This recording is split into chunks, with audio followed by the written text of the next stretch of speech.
வணக்கம் அன்பான மக்களே, நண்பர்களே. இப்போ நடந்து முடிந்த தேர்தல் ஏப்ரல் மாதம் 23ஆம் தேதி 2026 அன்று நடந்து முடிந்த தேர்தலில் வாக்களித்த வாக்காளர் பெருமக்களே, வேட்பாளர்களே, தலைவர்களே, அனைவருக்கும் என்னுடைய அன்பார்ந்த வணக்கத்தை இத்தருணத்தில் தெரிவித்துக் கொள்கின்றேன். இன்று பார்த்தீங்கன்னா 3ஆம் தேதி ஞாயிற்றுக்கிழமை, மே மாதம் 2026. இப்போது நேரம் பார்த்தீங்கன்னா காலை 1:15 ஆகுது. அதாவது நடுராத்திரி இல்லை, அதனால இப்போ 3ஆம் தேதி ஸ்டார்ட் ஆயிருக்கு. ஸோ இப்போ இந்த தேர்தல் ஏப்ரல் மாதம் 23ஆம் தேதி 2026 நடந்தது இல்லைங்களா, தமிழக தேர்தல். ஸோ அதுக்கு பார்த்தீங்கன்னா இப்போ நாளைக்கு திங்கட்கிழமை 4ஆம் தேதி மே மாதம் எல்லா கவுண்டிங் எல்லாம் நடக்க போகுது, ரிசல்ட்லாம் வரப்போகுது. ஸோ ரொம்ப மக்கள் அனைவரும் பெரும் எதிர்பார்ப்போடு இருக்கிறார்கள். ரொம்ப சந்தோஷமா இருக்கு இந்த தருணத்துல. பார்த்தீங்கன்னா முதல்ல என் பேரை சொல்லி விரும்புகிறேன், அப்புறமா ஃபுல்லாக அந்த விஷயத்துக்கு வரேன். என் பேர் ஏ ரவி. உலக அமைதி காப்பாளர் மற்றும் யோகா ஆசிரியர். கடந்த 1985 முதல் உலக அமைதிக்காக சுமார் 3 லட்சம் கிலோமீட்டர் மிதிவண்டியிலும் 6 லட்சம் கிலோமீட்டருக்கும் அதிகமாக இருசக்கர வாகனம் மோட்டார் சைக்கிள்லயும் உலக அமைதிக்காக பயணிச்சிருக்கேன். இது நிறைய காணொலியில உங்ககிட்ட சொல்லியிருக்கேன். இதை பத்தி நான் அப்புறமா வரேன். ஸோ இதுதான் என்னுடைய தலைப்பு. அது இல்லாம நான் யோகா ஆசிரியர். கடந்த 1987 முதல் யோகா பயிற்சி கொடுத்துட்டு வந்துட்டு இருக்கேன். இந்தியாவில் இந்த மிதிவண்டிலையும் மோட்டார் சைக்கிள்லையும் போனேன்னு சொன்னேன் இல்லைங்களா உலக அமைதிக்கு. அப்பெல்லாம் யோகாவை ஃபுல்லா பரப்பிட்டோம். இப்போ யோகாவை கற்றுக் கொடுத்துட்டு தான் இருக்கேன். மற்ற நாடுகள்லயும் போய் அங்க இருக்க நண்பர்களுக்கும் அவங்க நண்பர்கள் மற்றும் பல பேருக்கு உலக நாடுகள்ல பல இடத்துலயும் யோகாவை பரப்பியிருக்கேன். இப்போ இன்னைக்கு சப்ஜெக்ட் பாத்தீங்கன்னா, இப்போ இந்த தேர்தல் இப்ப நடந்து முடிஞ்சிருக்கு இல்லையா, இதுதான் இதுல சில கருத்துக்களையும் சில விஷயங்களையும் சில யோசனைகளையும் அற்புதமான யோசனைகளையும் ஏற்கனவே நம்ம யோசனையில நடந்த ஒரு அற்புதமான விஷயங்களை பத்தியும் இப்போ நம்ம இந்த பதிவுல பதிவு செய்ய விரும்புறோம். இது முக்கியமான காணொலி. அதனால வாக்காளர் பெருமக்களும் களத்தில் இருந்த வேட்பாளர்களும் அரசியல் தலைவர்களும் இக்காணொலியை பார்த்தால் ரொம்ப மகிழ்ச்சியா இருக்கும். தயவு செய்து அவங்களுக்கெல்லாம் நெருக்கமானவங்களுக்குலாம் இதெல்லாம் ஷேர் பண்ணுங்க. ரொம்ப முக்கியமான அற்புதமான ஒரு காணொலி இந்த காணொலி. அதாவது பாத்தீங்கன்னா, இப்போ இத்தனை பேர் இவ்வளவு கோடி மக்கள் இருக்காங்க, சரிங்களா? ஆனா கொஞ்சம் பேர் தான் வேட்பாளரா கட்சிகள் மூலியமாவோ இல்ல சுயேட்சையாவோ இல்ல தனியா ஒரு கட்சியாவோ இல்ல கூட்டணி கட்சியாவோ எல்லாரும் சேர்ந்து வேட்பாளர்கள்லாம் களத்துல இருக்காங்க. இவங்க அத்தனை பேரும் எதுக்கு வந்திருக்காங்க? நம்மளுக்கெல்லாம் நம்ம நாட்டுக்காக பணி செய்ய வந்திருக்காங்க. அவ்வளவுதான், வேற எதுவும் இல்லை. பணி செய்ய வந்திருக்காங்க. அற்புதமான பணி. அது ரொம்ப அவங்கள கையெழுத்து கும்பிட்டு அவங்கள நம்ம எல்லாம் ஒன்றா சேர்ந்து வர வைக்கிறது நம்மளுடைய தலையாய கடமை, யாரா இருந்தாலும் சரி. ஏன்னா பணி செய்ய வர்றது அவ்வளவு பெரிய விஷயம். இந்த 4 கோடி மக்களும் 5 கோடி மக்களும் ஒன்னா சேர்ந்து ஒரு தலைமை இடத்துல போய் உட்கார முடியாது. அதனால நம்ம எல்லாரும் சேர்ந்து நம்மளுக்கு பிடிச்சமானவங்களை தேர்ந்தெடுக்கிறது தான் இந்த தேர்தல் டைம். அதுதான் மக்களாட்சி. அதுவே இதுல வர தீர்ப்பு மக்கள் தீர்ப்பு, மகேசன் தீர்ப்பு. அது இல்லாம ஒரு செகண்ட்,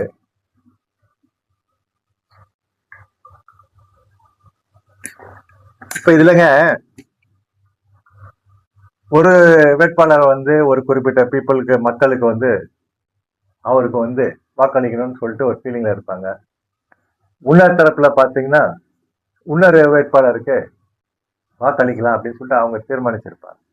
அது அவங்களுடைய விருப்பம், சரிங்களா? இப்படி இருக்கும்போது பாத்தீங்கன்னா இதுல யாருக்கும் எதிரி கிடையாது. இப்போ எந்த வேட்பாளர் ஒருத்தர் முன்ன ஒருத்தர் பின்னாடி வந்திருப்பாங்க, சரிங்களா? அதனால தவறே இல்லை. அதுல அதிக வாக்கு யார் பெற்றிருக்காங்களோ அவங்க தான் வந்து ஆட்சியிலையோ இல்லை வந்து அவங்களுடைய இருக்கையிலையோ சட்டமன்றத்துக்குள்ள போயிட்டு நமக்காக பணியாற்றி இருக்காங்க. அதனால வந்து இதுல வந்து தோல்வின்ற விஷயமே இல்லை. ஒருத்தர் அதிகமா எடுத்திருக்காரு, ஒருத்தர் இன்னும் கொஞ்சம் கம்மியா எடுத்திருக்காரு, பரவாயில்ல. பட் ஆனா வந்து அவங்க பணி செய்யதான் வந்திருக்காங்க. அதனால வந்து அவங்களையும் வந்து நம்ம பாராட்டணும். அவர் வந்து மேற்கொண்டு வந்து இந்த பணி தொடரணும் அப்படின்னு அவர் விருப்பப்பட்டாருன்னா மீண்டும் வந்து அவர் வந்து தேர்தலில் போட்டிடுவார். இதே தான் வந்து பல தடவை வந்து நம்ம நாட்டில் வந்து நடந்திருக்கு. இதில் பார்த்தீங்கன்னா டிஎம்கே இருக்கட்டும், இல்லை ஏடிஎம்கே இருக்கட்டும், இல்லை காங்கிரஸாக இருக்கட்டும், இப்படி பல கட்சிகள், பிஜேபியா இருக்கட்டும், இந்த மாதிரி பல கட்சிகள் நம்ம நாட்டில் இருக்கு இல்லைங்களா? இதே மாதிரி உலகம் ஃபுல்லாவும் இருக்கு இல்லையா? இவங்கெல்லாம் பார்த்தீங்கன்னா ஒரு தடவை வருவாங்க, ஒரு தடவை வரமாட்டாங்க, ஒரு தடவை வருவாங்க, ஒரு தடவை வரமாட்டாங்க. இது வந்து மக்களோட மனநிலையும் அவங்களுடைய சிந்தனையும் பொறுத்து. ஏற்கனவே ஒருத்தவங்க வந்தவங்க திரும்பியும் வராங்க இல்லையா ஒரு தடவை, அந்த மாதிரி வந்து மக்களோட சிந்தனை வந்து அப்பப்போ வந்து வேறுபடும். அவங்க அதுக்கு ஏற்றாற்போல் அவங்க வந்து வாக்களிப்பாங்க. அதனால இன்னொருத்தரை வந்து வெறுக்கிறாங்கன்றது அர்த்தம் இல்லை, சரிங்களா? இப்போ ஒரு வேட்பாளர் ஒரே ஒரு ஓட்டு தான் வாங்கியிருக்காருன்னு வச்சுக்கோங்க, அதுவும் வந்து ஒரு பெரிய விஷயம். ஏன்னா அந்த அந்த ஒருத்தர் யாரோ வந்து அவரை வந்து இவர் வந்தா நல்லா இருக்கும்னு நினைப்பாங்க இல்லையா? அதனால ஸோ இப்படி இருக்கும்போது பார்த்தீங்கன்னா சில நேரத்துல இந்த மாதிரியான ஒரு தேர்தல் நேரத்திலயோ அந்த மாதிரி நேரத்திலயோ சரி, நம்ம இந்தியாவிலயும் சரி, உலக நாட்டிலயும் சரி, முக்கியமா நம்ம இந்தியாவில் பார்க்கும்போது கருத்து வேறுபாடுகள் நிறைய இருக்கு. இதுல பாத்தீங்கன்னா வேட்பாளர்களும் சரி, கட்சிகளும் சரி, ஏதோ ஒண்ணு பிரச்சாரம் பண்ணும் போதும் ஒருவர் வந்து ஃபீல் பண்ற மாதிரி லைட்டா பேசிக்கிற மாதிரி இருக்கும். இதை வந்து அப்படியே வந்து வாக்காளர்களுக்கும் அதே மாதிரி ஒரு மனநிலை ஏற்பட்டுடும். அதனால வந்து பாத்தீங்கன்னா நம்ம எல்லாரும் ஒத்துமையா இருக்குமே, வரவங்களை வரவேற்கும். ஏற்கனவே களத்துல இருக்க வந்து போட்டியிட்டு அதுல வந்து அதே ஈக்குவலான ஒரு ஓட்டு இல்லாததுனால அவங்க வந்து அது தோல்வின்னு சொல்ல வேணாம், அவங்களால வர முடியாததுக்கும் எதுவும் எந்த பிரச்சனையும் கிடையாது. இதனால வந்து எல்லாரும் சந்தோஷமா தான் இருக்கணும். அதனால வந்து இந்த இப்போ இப்போ இப்போ வர தேர்தலில் பார்த்தீங்கன்னா யார் வந்து வெற்றி பெற்றாலும் சரி, வெற்றி பெறாதவங்களுக்கு கை கொடுத்து எல்லாரும் வந்து ஒன்னா வந்து ஒரு ரிலேஷன்ஷிப் இது பண்ணாங்கன்னா இன்னும் வலுவா இருக்கும் நாடு. அதனால வந்து நம்மளால இந்த தடவை வெற்றி பெற முடியலையே அப்படின்னு நினைக்க வேண்டாம். அவங்க என்ன பண்ணலாம், ஒரு நல்ல நல்ல யோசனையை வெற்றி பெற்றவர்களுக்கு தரலாம். வேட்பாளர்களே, சில வேட்பாளர்கள் வெற்றி பெறாம இருப்பாங்க. அவங்க வந்து வெற்றி பெற்ற வேட்பாளர்கிட்ட என்ன சொல்லலாம்னா, நான் வந்து இதெல்லாம் பண்ணணும்னு நினைச்சிருக்கேங்க, நீங்க இதை எடுத்து பண்ணுங்களேன் அப்படின்னு சொல்லலாம். அதுவும் வந்து ஒரு பணிதான். அதே மாதிரி மக்களும் வந்து பாத்தீங்கன்னா வாக்களித்தவர்களும் யாரும் வந்து ஒரு மாதிரி ஒரு வெறுப்புணர்ச்சியோடய பார்க்க தேவையில்ல. ஒருத்தர் வந்து நண்பர்களா எல்லாருமே நல்லா ஒரு ரிலாக்ஸா இருக்கலாம். ஒரு காலத்துல பாத்தீங்கன்னா நான் சின்ன வயசுல பார்த்துருக்கேன், இந்த கமலஹாசன் படம், ரஜினிகாந்த் படம், இவங்க படம்லாம் வரும்போது பாத்தீங்கன்னா டிக்கெட் வாங்குற சமயத்துல எந்த தலைவர் தான் பெருசு, என் தலைவர் தான் பெருசுன்னு ரெண்டு பேரும் வந்து ரசிகருங்க அப்பெல்லாம் வந்து சண்டை போட்டுப்பாங்க, நான் பார்த்துருக்கேன். ஆனா இங்க பாத்தீங்கன்னா அவங்க ரெண்டு பேரும், கமலஹாசன், உலகநாயகன் கமலஹாசன் மற்றும் அவர் எம்பி இப்போ பிளஸ் சூப்பர் ஸ்டார் ரஜினிகாந்த், இவங்க ரெண்டு பேரும் பாத்தீங்கன்னா வெரி குட் ஃப்ரெண்ட்ஸ். அதே மாதிரி அவங்க ரசிகர்லாம் எல்லாமே ஒன்னா ஃப்ரெண்ட்ஸா இருக்கணும். இப்பெல்லாம் அப்படிதான் இருக்காங்க, சரிங்களா? அதனால வந்து இதை அந்த காரத்தெல்லாம் எடுத்துட்டு போயிட்டு நம்ம வந்து இப்போ ஒரு கட்சி பாருங்க வந்து இன்னொரு கட்சி வரல அப்படின்னு சொன்னாங்க, அவங்கள வந்து ஒரு அகைன்ஸ்டா பார்க்க வேணாம், ஃப்ரெண்ட்ஷிப்பாக பார்க்கலாம். யார் வந்து என்ன பணி செய்தானே வந்திருக்காங்க அந்த மாதிரி. இப்ப அடுத்து இது வந்து ஒரு பக்கங்க. அதனால யார் வந்தாலும் வந்து நம்ம வந்து வரவேற்கிறோம். நம்ம முன்னாடி இருந்தார் இப்ப மாண்புமிகு முதலமைச்சர் இருக்காரு, அவர் வந்தாலும் வந்து ரொம்ப சந்தோஷம், அவரை வந்து வரவேற்போம். சப்போஸ் இந்த பக்கம் ஃப்ரெஷ்ஷா வந்திருக்காரு விஜய், அவர் வந்தாலும் ஐயோ இவர் ஏன் வந்தாரு அப்படின்னு அவரே வந்து யார் வராங்களோ, ஏன்னா எல்லாருமே பணியாற்றிட்டு இப்ப வராங்க, பிரச்சாரம் பண்ணியிருக்காங்க, எல்லாருக்குலயும் அரசியலை பத்தி பேசியிருக்காங்க, யார் வந்தா என்ன பண்ணணும்னு சொல்லிட்டு எல்லார்ட்டையும் சொல்லியிருக்காங்க. இல்ல நம்ம ஏடிஎம்கே அவங்க வராங்களா, வரட்டும், யாரோ வரட்டங்க, யார் வந்தாலும் சரி மக்களுக்கு பணி செய்ய தானே வராங்க. அதனால வந்து அவங்கள வந்து கை கொடுத்து நம்ம வரவேற்கிறது நம்மளோட கடமை. வர முடியாதவங்க அந்த நேரத்துல ஏதோ ஒரு விஷயத்துல அவங்க வர முடியலையா, ஏதோ ஒரு போட்டி, இதெல்லாம் வந்து மக்கள் தீர்ப்பு, மக்கள் தொகை இருக்கு, ஜனத்தொகை இருக்கு. ஒரு நேரத்துல எவ்ரி 5 மினிட்ஸ் மக்கள் மனநிலை மாறிட்டே இருக்கும், 24 hours ஒரே மாதிரி இருக்காது. அதனால அதுதான் வந்து தேர்தல். அதுக்குதான் வந்து இந்த மாதிரி ஒரு 5 வருஷம் கொடுத்துருக்கோம். பட் இதுல வந்து இப்போ வந்து ஒரு ஸ்வீட்டான ஒரு சுவையான ஒரு மேட்டர் சொல்ல விரும்புறேன். இதை பாத்தீங்கன்னாங்க, எல்லா தலைவர்களுக்கும் வந்து நம்ம வந்தோம்னா இப்படி பண்ணலாம் அப்படி பண்ணலாம், நாட்டை அப்படி இப்படி எடுத்துட்டு போகலாம், அப்படி எடுத்துட்டு போகலாம், ஒரு டெவலப்மெண்ட் எடுத்துட்டு போகலாம், அவருக்கு ஒரு சிந்தனை இருக்கும், அவங்க டீமுக்கும் வந்து ஒரு நல்ல சிந்தனை இருக்கும். அதை நோக்கி தான் வந்து அந்த 5 ஆண்டு காலத்தை வந்து அவங்க வந்து நிறைவு பண்ணுவாங்க. திருப்தியா அவங்க நினைச்சதெல்லாம் பண்ணாங்கன்னா. இதே மாதிரி பாத்தீங்கன்னா மக்கள் தொகையே வந்து நிறைய இருக்கு. எல்லாருக்குமே வந்து இந்த மாதிரி ஒரு அற்புதமான சிந்தனைகள்லாம் எல்லாருக்கிட்டையும் இருக்கலாம் இல்லையா? அதனால மக்கள் என்ன பண்ணலாம்னா, அந்த சிந்தனைகளை, அந்த அற்புதமான சிந்தனைகளை அப்படியே தூக்கி போட்டு வச்சுக்காம, அதை என்ன பண்ணலாம், நல்ல நல்ல சிந்தனை நல்லா வருதுன்னா, டீ கடையில உட்காந்து அப்படியே இப்படி இருந்தா நல்லா இருக்குமே, அப்படின்னு நல்லா இருக்குமே, இல்ல வீட்டுல உட்காந்துட்டு இப்படி இருந்தா நல்லா இருக்குமே நாடு அப்படின்னு சொல்லிட்டு திங்க் பண்ணாம, அது நல்ல நல்ல சிந்தனை உங்களுக்கு வந்து தயவு செய்து நான் சொல்றேன், இதெல்லாம் சாத்தியமானது. உங்க நல்ல சிந்தனை அரசுக்கு தேவை. நீங்க என்ன பண்ணுங்கன்னா, உடனே ஒரு பேப்பர்ல குறிப்பு எடுத்துருங்க. எடுத்துட்டு அப்படியே டைப் பண்ணி ஸ்பீட் போஸ்ட்ல அனுப்புங்க. அப்படியே வந்து என்ன பண்ணுங்க, இமெயில்ல அனுப்புங்க, ஃபேக்ஸ்ல அனுப்புங்க. யாருக்கு? அரசுக்கு. அரசுக்கு அனுப்புங்க, ஜனாதிபதிக்கு அனுப்புங்க, பிரதமருக்கு அனுப்புங்க, கவர்னருக்கு அனுப்புங்க, முதல்வருக்கு அனுப்புங்க, எல்லாருக்கும் அனுப்புங்க. இப்படி அனுப்பிச்சிங்கன்னா அவங்க வந்து பார்ப்பாங்க, இது நல்லா இருக்கு இந்த திட்டம் அப்படி சொல்லிட்டு பார்ப்பாங்க. ஒரு செகண்டுங்க.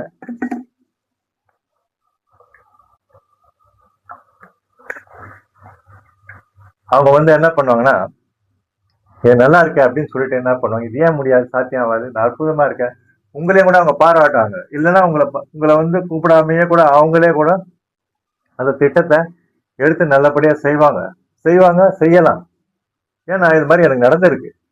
என்ன நடந்திருக்கு அப்படின்றத இந்த பதிவு மூலியமா, இந்த காணொலி மூலியமா அனைவருக்கும், தலைவர்களுக்கும் சரி, வாக்காளர்களுக்கும் சரி, வேட்பாளர்களுக்கும் சரி, ஆண்டு கொண்டு இருக்கவங்களுக்கும் சரி, ஆள போகிறவங்களுக்கும் சரி, எல்லாருக்கும் வந்து இந்த காணொலி மூலியமா நான் பதிவு பண்ண விரும்புறேன். நான் சொன்னேன் இல்லைங்களா, உலக அமைதிக்காக கடந்த 1985 முதல் சைக்கிள்லயும் மோட்டார் சைக்கிள்லயும் நம்ம நாடு ஃபுல்லா பல தடவை உலக அமைதிக்காக சென்று வந்துள்ளேன்னு சொல்லிட்டு. அப்போ வந்து 2002ல ஒரு சப்ஜெக்ட் ஆம்புலன்ஸ், 2010ல வந்து லேப்டாப், அதுக்கப்புறம் வந்து செருப்பு, காலனி, இது மூணு வந்து நான் ரவி, உலக அமைதி காப்பாளர், யோகா ஆசிரியர், வேர்ல்டு பீஸ் மேக்கர், நான் தான் வந்து அதை அரசுக்கு எடுத்து சொல்லி அது சாத்தியமாச்சு. எப்படின்னு சொன்னீங்கன்னா, 2002லங்க ஒரு கிராமம் தான், 15,000 கிலோமீட்டர் கிட்ட நான் வந்து மோட்டர் பைக்கு உலக அமைதிக்காக வேர்ல்டு பீஸ்ன்னு சொல்லிட்டு எல்லா இடத்துலையும் ஓட்டிட்டு இருக்கேன். நான் ஒரு தடவையும் நான் வந்து பல மாநிலங்களுக்கெல்லாம் சென்று எல்லாத்தையும் உலக அமைதியை பற்றி, அதாவது போர் இல்லா உலகம், குழந்தை தொழிலாளர்கள் இல்லாத நாடு, கல்வி, ஏழ்மை, சுகாதாரம், மருத்துவம், நிறைய விஷயத்த பத்தி வந்து நான் பைக்ல போகும்போதெல்லாம் பேசிட்டு போவேன். போர் இருக்கக்கூடாது, அப்புறமா வந்து கல்வி நல்லா இருக்கணும், குழந்தை தொழிலாளர் இருக்கக்கூடாது, இந்த மாதிரி சப்ஜெக்ட்லாம் எல்லாம் சொல்லிட்டு தான் நான் போவேன். நிறைய இடத்துல உலக அமைதியை பரப்பிக்கிட்டு, அணு ஆயுதம் கூடவே கூடாது, போர் வந்து வெற்றி பெறவே பெறாது, அதனால போரே தேவையில்லை, இந்த மாதிரி பல சப்ஜெக்ட் எல்லாம் வந்து பேசுவேன். இப்படியே நான் வந்து பல தடவை நான் போயிட்டு வரும்போது பாத்தீங்கன்னா, சென்னைக்கு வந்த உடனே பிரஸ் ரிப்போர்ட்ல இருந்து தலைவர்களுக்கு வரைக்கும் எல்லாருக்குமே வந்து நான் வந்து எழுத்துப்பூர்வமா வந்து என்னுடைய நல்ல கருத்துக்களை நான் எடுத்து சொல்லுவேன். அந்த மாதிரி தான் வந்து 2002ல வந்து நான் என்ன பண்ணேன்னா, இந்த மாதிரி இதை நான் ஏற்கனவே ஒரு காணொலியில சொல்லியிருக்கேங்க. ஆனா இந்த காணொலி வந்து ஒரு அற்புதமான காணொலி, அதனால இது தயவு செய்து கொஞ்சம் பாருங்க.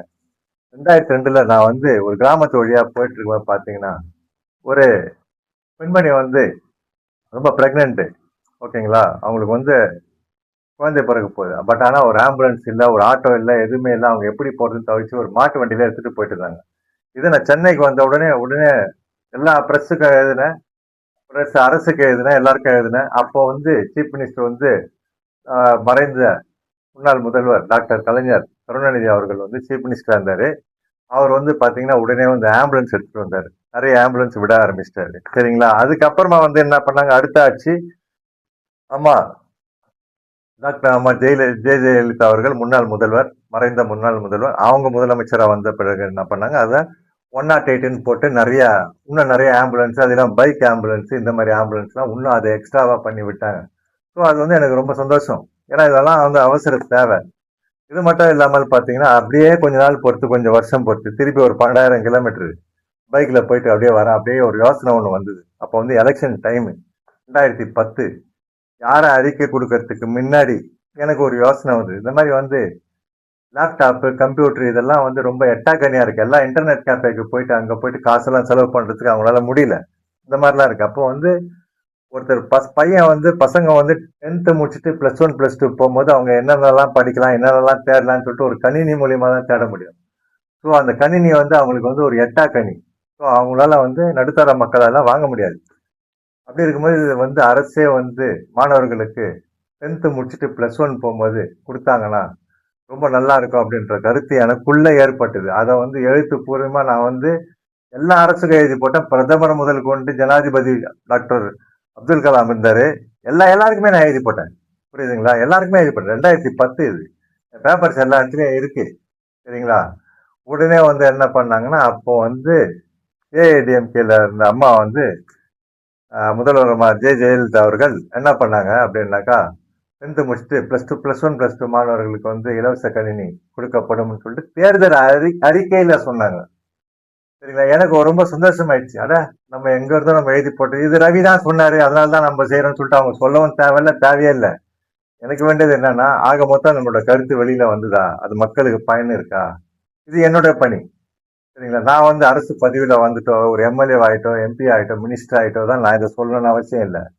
சாதாரண ஒரு ரவியா இருந்துகிட்டு இவ்வளவு லட்சம் இவ்வளவு கோடியான மக்களுக்கு இது போய் சேர வேண்டியன்ற கருத்து எனக்குள்ள வந்தது பாத்தீங்களா? அது சாத்தியமாச்சா இல்லையா? அதுதான். சரிங்களா? எனக்கு ரொம்ப சந்தோஷமா இருக்கு. அதனால அதே மாதிரி உங்களாலேயும் முடியும் இல்லையா? அதனால தான் நான் சொல்றேன், இந்த காணொலி மூலியமா நீங்க வந்து என்ன பண்ணுங்க, அரசு வந்து இதை பண்ணலையே அதை பண்ணலையே நினைக்க தேவையில்ல. அவங்க எதெல்லாம் பண்ணணும்ன்றது நீங்களே எழுதி அனுப்புங்க. அது நல்லா இருந்தா அவங்க கண்டிப்பா எடுத்து செய்வாங்க.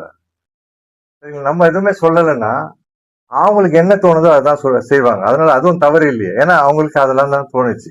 உங்களுக்கு வேற மாதிரி வித்தியாசமா தோணும். அப்போ எனக்கே இவ்வளவு தோணு இருக்குன்னா உங்களுக்கு எவ்வளவு தோணும்? இத்தனை கோடி இத்தனை லட்சம் மக்களுக்கு எவ்வளவு மைண்ட் இருக்கும்? எல்லாம் உருவம்லாம் வந்து டிஃப்ரெண்டா இருக்கு. மைண்ட் எப்படி எல்லாம் இருக்கும், எண்ணம் எப்படி எல்லாம் இருக்கும். உங்களுக்குள்ள இருக்கிற நல்ல எண்ணங்கள், பொக்கிஷங்கள், அதை எடுத்து எந்த அரசு வந்தாலும் சரி அவங்களுக்கு நீங்க எடுத்து கொடுத்தீங்கன்னா அவங்க அப்படியே பிடிச்சிப்பாங்க. அது அப்படியே ரிட்டர்ன் வரும். வந்ததுன்னா எல்லா மக்களுக்கும் போய் சேரும். எவ்வளவு பெரிய விஷயங்க. அதே மாதிரி என்னன்னா, அடுத்து ஒரே ஒரு மேட்டர் சொல்லிட்டு இந்த காணொலியத்தோட முடிச்சுக்கிறேன். செருப்பு திரும்பவும் வந்து என்ன பண்ண, எவ்வளவு 1000 கிலோமீட்டர் எல்லாம் சுத்தினேன். அப்படியே தமிழ்நாட்டுல பார்க்கும்போது பாத்தீங்கன்னா சில கிராமத்துல பசங்கெல்லாம் வந்து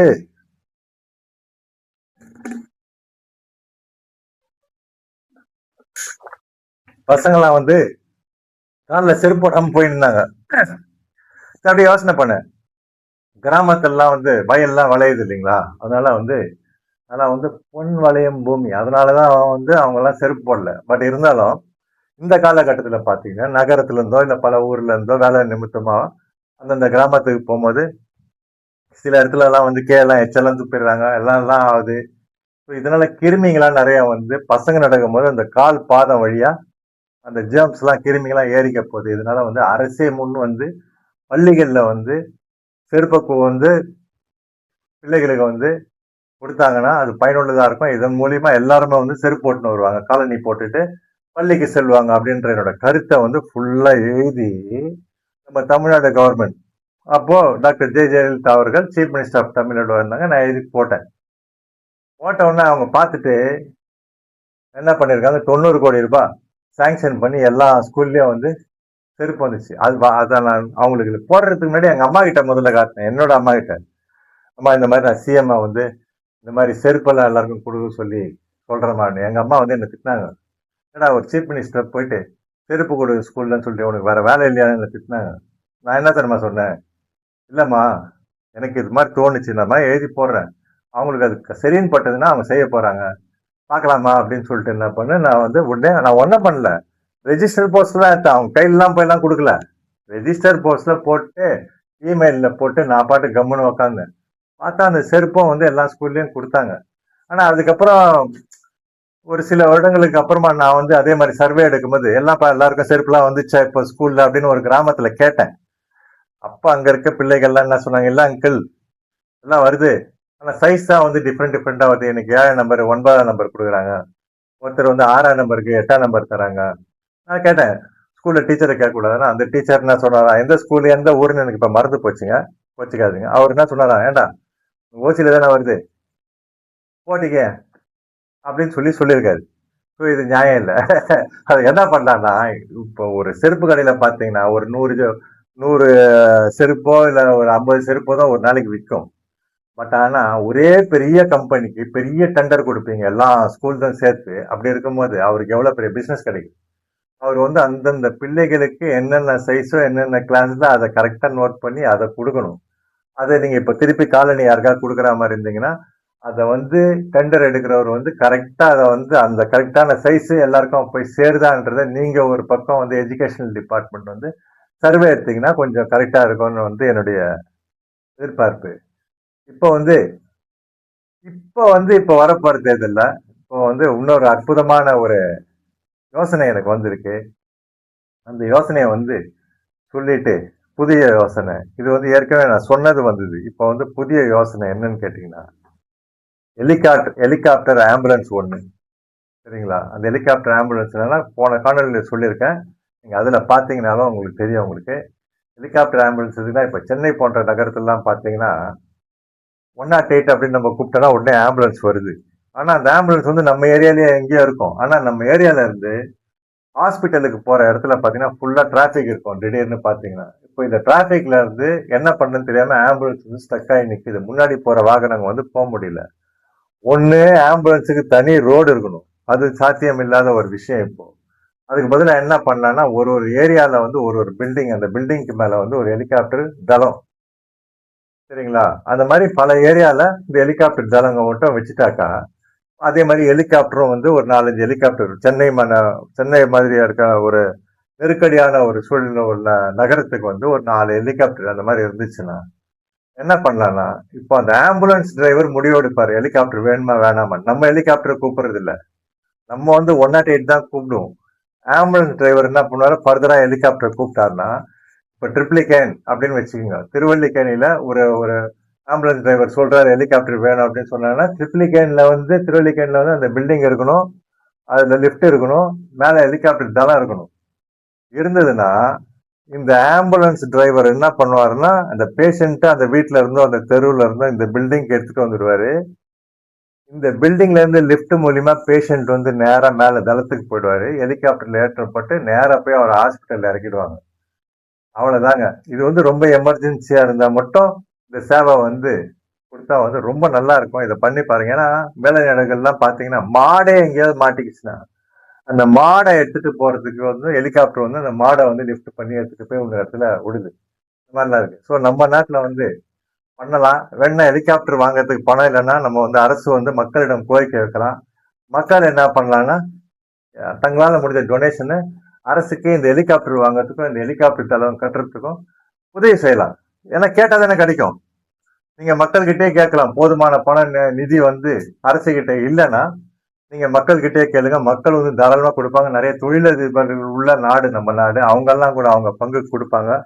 சரிங்களா? நான் கூட ஒரு 1000 ரூபாய் கொடுத்துருவேன். பாருங்க அது மாதிரி எவ்வளவு பேர் இருப்பாங்க. ஏன்னா அந்த சேவை நம்மளுக்கு கிடைக்கும் இல்லைங்களா? அந்த மாதிரி ஒன்றுங்க. இது வந்து ஒண்ணு. இன்னொரு முக்கியமான விஷயம் என்ன தேவைன்னா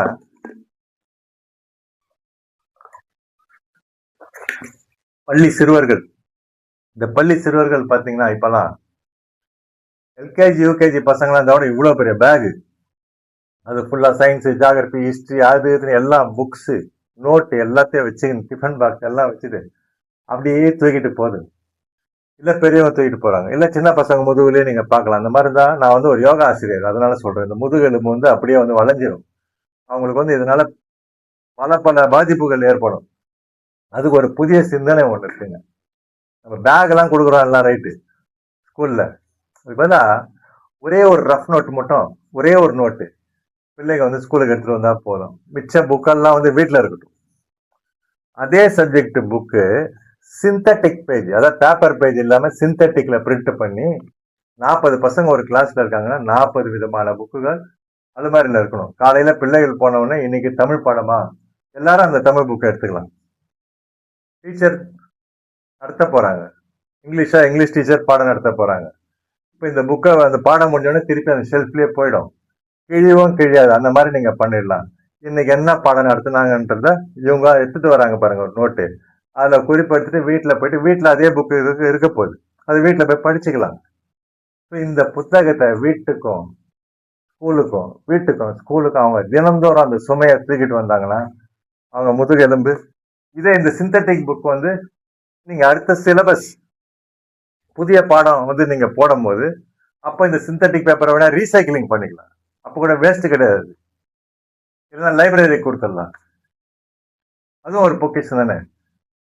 ஸோ இந்த பர்டிகுலர் ஆண்டுல இந்த புத்தகம், இந்த பாடம் இருந்ததுன்ற ஒரு குறிப்பு இருந்துட்டு போகும். ஸோ இந்த மாதிரி பண்ணலாங்க. ஸோ இந்த பதிவு மூலமா என்ன சொல்லியிருக்கேன், ஹெலிகாப்டர் ஆம்புலன்ஸ் சொல்லியிருக்கேன்.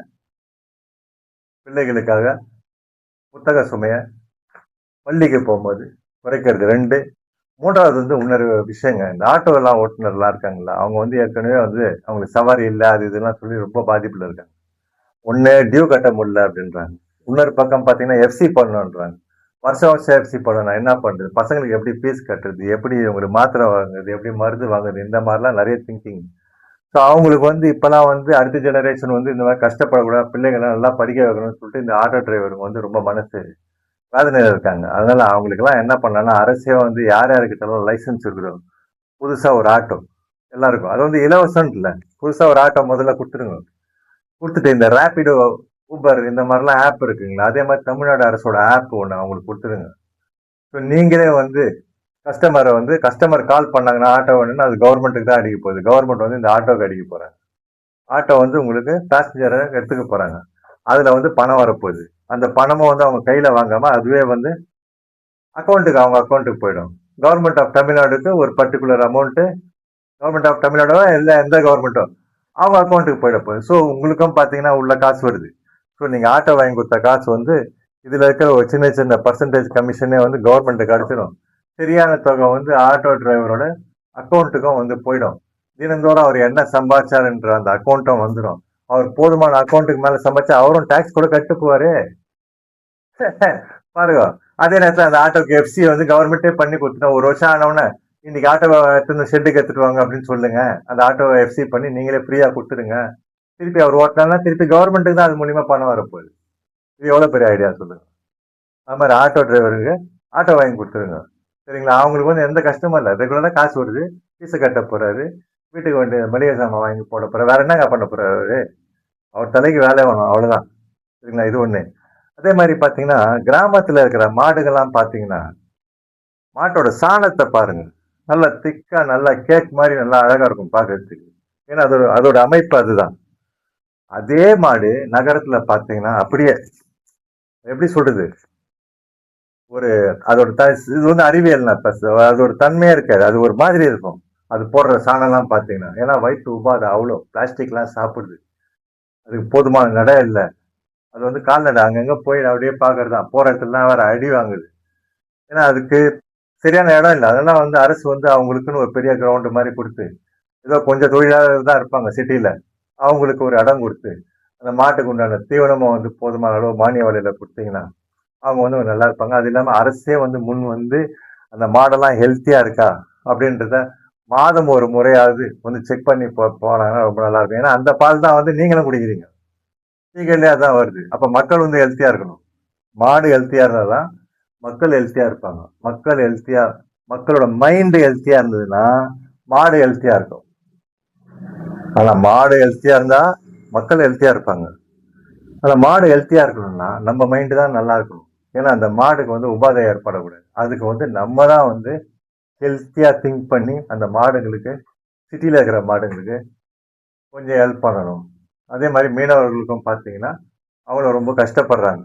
அதுல வந்து ரொம்ப ஏழ்மை நிலைமையில இருக்க மீனவர்களும் இருக்காங்க. அவங்களுக்கு வந்து நல்ல வலை, சின்ன கட்டுமரம் நல்லா அந்த மாதிரியே நீங்க கொடுக்கலாம். இல்ல நீங்க லான்ச் கூட வாங்கி கொடுக்கலாங்க, போதுமான பணம் இருந்ததுன்னா.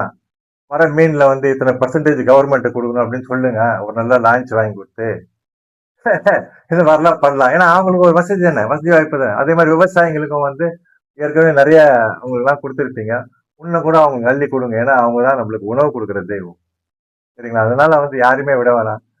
கடைசியா ஒரு முக்கியமான ஒரு கோரிக்கைங்க, இதோட முடிச்சுக்கிறேன். அதாவது சில பள்ளிகள்ல பாத்தீங்கன்னா பிள்ளைகளை வந்து சில பேர் அடிக்கிறாங்க.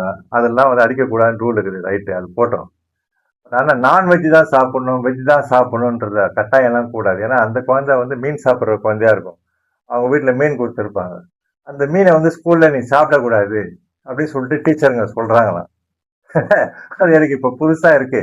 அதனால என்ன சாப்பிட வேணும் என்ன சாப்பிடக்கூடாதுன்னு சொல்லிட்டு அந்த ஸ்கூல் தீர்மானிக்க முடியாது இல்லையா. இப்போ ஒருத்தர் பிராமணா இருப்பாரு, அவர் வீட்டுல போய் தான் நம்ம எடுத்துட்டு போக முடியாது, ரைட்டு. ஆனா ஸ்கூல்ல வந்து படிக்கிற பசங்க வந்து பல தரப்பட்ட பசங்க படிப்பாங்க. அவங்க வீட்ல இருந்து பல தரப்பட்ட நல்ல உணவுகள குடுத்து அனுப்புவாங்க. ஆனா அந்த உணவு சாப்பிடக்கூடாதுன்றத வந்து சில ஸ்கூல்ல சொல்றாங்களாம். அதனால அதெல்லாம் வந்து கொஞ்சம் இது பண்ணி ஏன்னா அத ஒரு பெற்றோர் வந்து ரொம்ப ஃபீல் பண்ணாரு என்கிட்ட சொல்லி. குழந்தைக்கு வந்து முட்டை குடுத்து அனுப்பிச்சா சாப்பிடக்கூடாதுன்றாங்க. மீன் குடுத்து அனுப்பிச்சா அது நாளையிலருந்து எடுத்துட்டு வரக்கூடாது அப்படின்னு சொன்னாங்களாம். ஸோ அதெல்லாம் வந்து கொஞ்சம் மனசு கொஞ்சம் வருத்தமா ஏன்னா அவர் வருத்தப்பட்டு சொன்னாரு. அத இந்த பதிவுல சொல்ல விரும்புறேன். அவ்வளவுதாங்க. அதனால இப்ப எந்த வேட்பாளர் வரீங்களோ, எந்த கட்சி வருதோ ரொம்ப ரொம்ப சந்தோஷம். வாங்க. அதே மாரி வருங்காலத்துல வந்து கல்லூரி மாணவர்கள்லாம் கூட பொலிட்டிக்கல் சயின்ஸ் எல்லாம் எவ்வளவு படிக்கிறீங்க? நீங்க எல்லாம் ஒரு டீம் ஆயி நீங்களும் வாங்க. புரியுங்களா? நீங்கலாம் ரொம்ப யூத். நீங்கலாம் வந்து என்ன பண்ணலாம் எல்லாம் ஊரெல்லாம் போயிட்டு நீங்களே நல்லா சர்வீஸ் பண்ணீங்கன்னா, வேட்பாளர் யாருன்னு மக்களுக்கு தெரிய வரும். நீங்களும் ஒரு வேட்பாளரா இருக்கலாம் நாளைக்கு. நல்லா ஒரு டிகிரி படிச்சிருப்பீங்க, ஐடிஐ படிச்சிருப்பீங்க, பாலிடெக்னிக் படிச்சிருப்பீங்க, நல்ல சிந்தனையாளரா இருப்பீங்க. போங்க அரசியலுக்கு வாங்க. எல்லாருமே வாங்க. நான் மட்டும் உலகப்பணி செஞ்சுட்டு இருக்கேன். ஏன்னா நான் வந்து எல்லாருக்கும் வந்து சிந்தனை தான் என்னால கொடுக்க முடியும். நான் வந்து படங்களே பார்க்கறது இல்ல. சினிமாவே எனக்கு தெரியாது. நிறைய ஆக்டர் பேரே எனக்கு தெரியாது. நான் பாட்டுக்கு சைக்கிள், பைக் இதெல்லாம் ஓட்டிட்டு போயிட்டு இருக்கேன். அப்படியே யோகா கண்டத்துல போய் டீச் பண்ணிட்டு இருக்கேன். நிறைய பேர் வீட்ல போய் டீச் பண்ணிட்டு இருக்கேன். கிராமம் கிராமமா போறேன். இதெல்லாம் வந்து என்னுடைய உலகப் பணி. நம்ம நாட்டுக்கு மட்டும் நான் பேசுறதில்ல. உலகம் ஃபுல்லாவே அணு ஆயுதம் கூடவே கூடாது, போர் கூடவே கூடாது, போர் வெல்லவே வெல்லாது. இதெல்லாம் வந்து உலக தலைவர்களுக்கெல்லாம் எழுதி போட்டிருக்கேன். அப்படின்னும்போது என் வேலை இந்த மாதிரி போகுதுங்க. அதனால இப்போ வந்து யார் வந்தாலும் இந்த 2026 4ஆம் தேதி இன்னும் சில மணி நேரங்கள்ல பாத்தீங்கன்னா அடுத்து இப்ப 4ஆம் தேதி வந்துடும். இப்ப மணி பாத்தீங்கன்னா 1:40 ஆகுது. ஸோ இப்போ வந்து இந்த காணொலி வந்து நான் ஒரு 10-15 நிமிஷத்துல முடிச்சிடணும்னு பார்த்தேன். அது அப்படியே வந்தது. இது எத்தனை பேர் ஃபுல்லா பார்த்தீங்க என்னன்னு எனக்கு தெரியல. பார்த்துருந்தீங்கன்னா தயவு செய்து வந்து இதை வந்து உங்களுக்கு தெரிஞ்சவங்கலாம் ஷேர் பண்ணுங்க. அதனால வந்து எல்லாரும் நீங்க ஷேர் பண்ணும்போது முழுமையா பார்க்க சொல்லுங்க. ஸ்கிப் பண்ணி பார்த்தா அதோட விஷயமே தெரிஞ்சிருக்காது. தயவு செய்து உங்களுடைய நல்ல சிந்தனைகளை இதுல மெயினா சொல்ல விரும்புவது நல்ல சிந்தனைகளை எந்த அரசு வந்தாலும் அவங்களுக்கு உடனே நீங்க சொல்றது சொல்லாம இருக்காதீங்க. சொல்லுங்க. இதனால பல பேர் பயனடைவாங்க மக்களே. நன்றி. எல்லாரும் நல்லா இருக்கும்.